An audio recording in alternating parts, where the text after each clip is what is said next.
Olá, sejam muito bem-vindos a mais uma aula. E no vídeo de hoje a gente vai conversar um pouquinho sobre como simplificar circuitos muito complexos usando alguns teoremas de equivalência.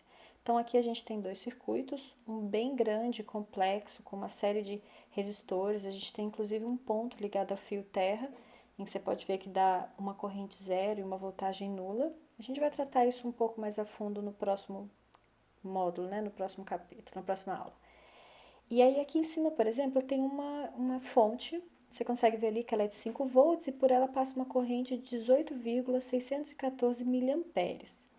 E essa fonte, ela está visualizando, ela está conectada a um circuito complexo, com uma série de resistências, que são esses retângulos, a gente já viu sobre símbolos, e uma série de outras fontes.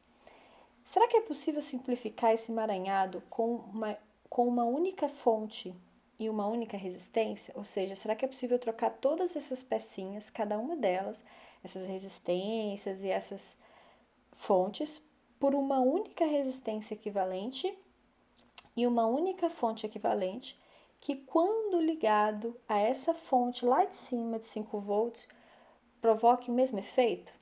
Então, por exemplo, será que se eu ligar essa resistência e essa TDP, essa fonte, ela vai representar tudo isso que está em cima? Bom, representou, porque olha só, essa minha fonte aí está enxergando a corrente de 18,614 mA, tal como a de cima.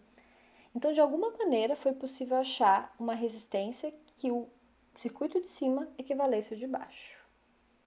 Isso a gente consegue usando o teorema de Thevenin de circuitos equivalentes. Então, vamos fazer um exemplo com números um pouco mais simples que esse. Olha aí, no circuito de cima eu tenho 4 resistores e uma fonte. Então, eu tenho um resistor de 5 ohms em cima, tenho um resistor de 10 ohms aí à direita, e eu quero analisar se eu consigo substituir esses 3 resistores e essa fonte por uma única fonte e um único resistor.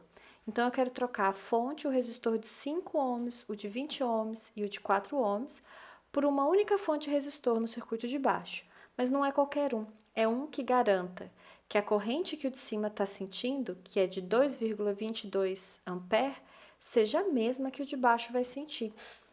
Então, agora a gente vai passar pelos 4 passos de resolução do teorema de Thevenin para encontrar qual resistência. Porque se você olhar agora, ó, esse resistor de 10 está com uma corrente diferente, está com uma corrente de 2,083. Então, quais valores dessa resistência à esquerda e dessa DDP são capazes de fazer esses resistores de 10 sentirem o mesmo efeito, beleza? Vamos para o nosso caderno.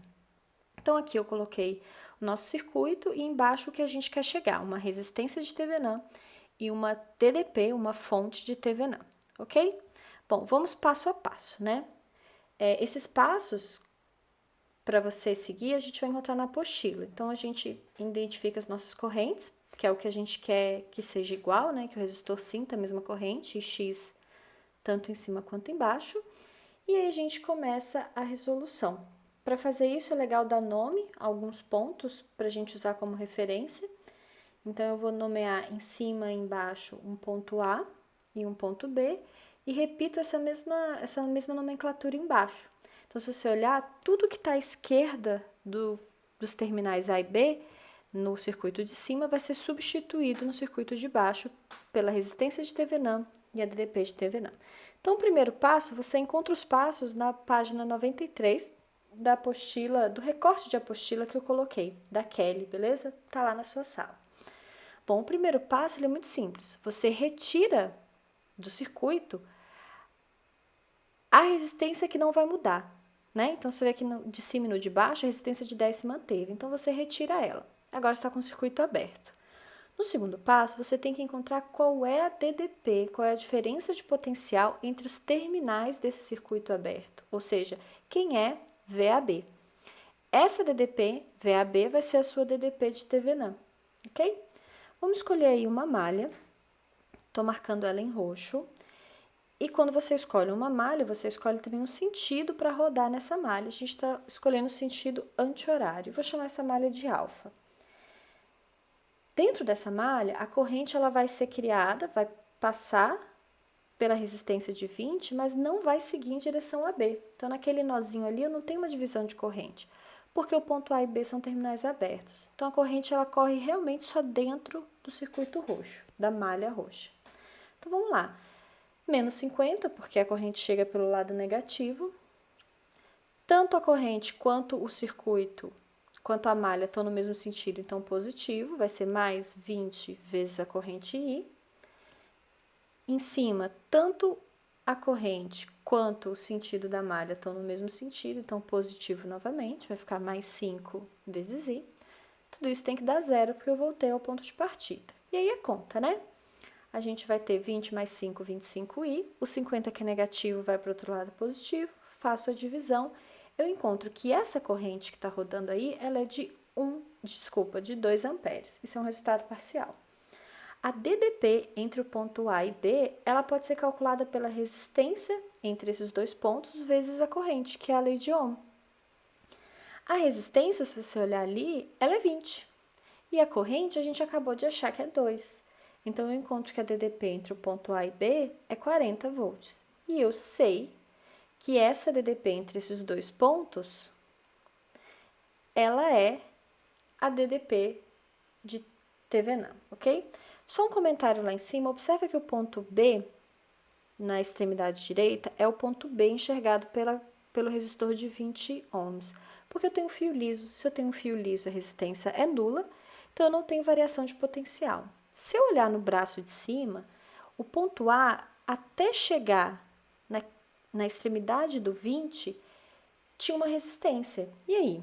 Como é um circuito aberto, não vai existir corrente passando por essa resistência de 4 ohms.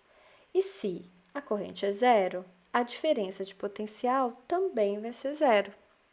Sendo assim, o que a gente tem? A gente tem que a DDP é zero.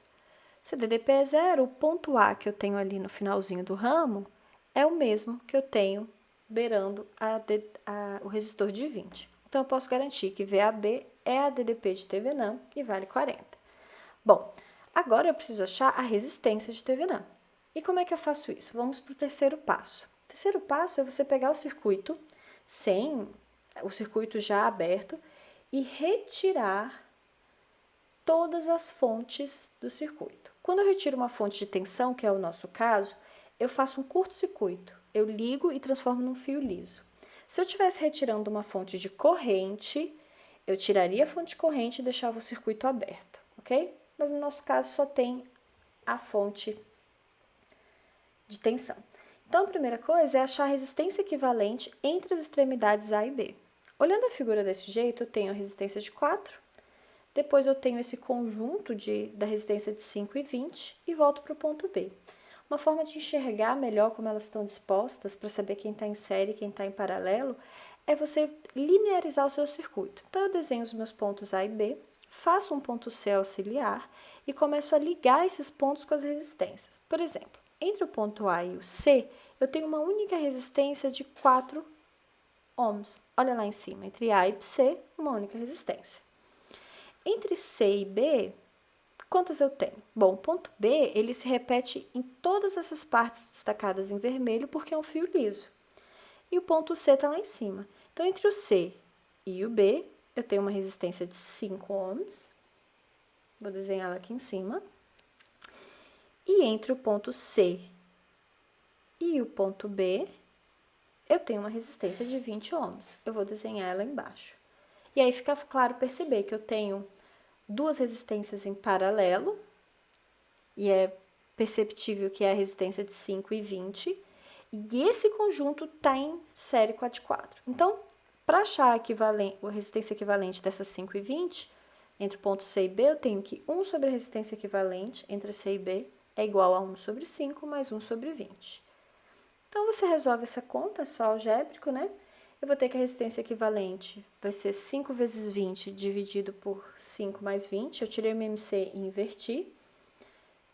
Não esquece de colocar os índices, né? A gente está falando da resistência equivalente CB.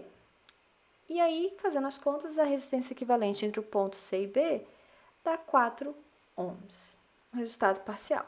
A resistência equivalente total, ela é a resistência equivalente à resistência entre A e C, que é de 4 ohms, mais a resistência equivalente dessas duas que estavam em paralelo, que a gente acabou de calcular, que é 4 ohms. Por coincidência ficou igual, mas não precisa ser. Dessa forma, a resistência equivalente entre A e B vale 8 ohms. E a gente sabe que ela vai ser denominada a resistência TVNAM. Eu esqueci de anotar, mas as contas é o passo 4, tá? Então, o passo 3 é desenhar o circuito, trocando as fontes. O passo 4 é as contas. A pergunta é, se eu botar esse 8 ohms ali, colocar o 40 watts ali, 40 volts, desculpa, será que as duas resistências sentem a mesma corrente? Bom, vamos descobrir no nosso simulador. Então, na resistência de cima, a gente troca pela resistência que a gente encontrou de TVNAM, que foi a resistência de 8. E na DDP, a gente troca pela tensão de TVNAM que a gente encontrou, que foi de 40. E agora, a gente vai verificar se a corrente sentida por resistência de 10 embaixo é a mesma de cima. Em cima, ela sente uma corrente de 2,22 amperes, que é causada por todo o circuito que está à esquerda. Será que a de baixo é a mesma coisa? Observe que quando eu coloco o cursor em cima de um resistor, embaixo aparecem as informações. Então, a gente coloca agora lá embaixo, 2,22 amperes. Então, significa que os dois circuitos são equivalentes. Beleza? Tchau, tchau!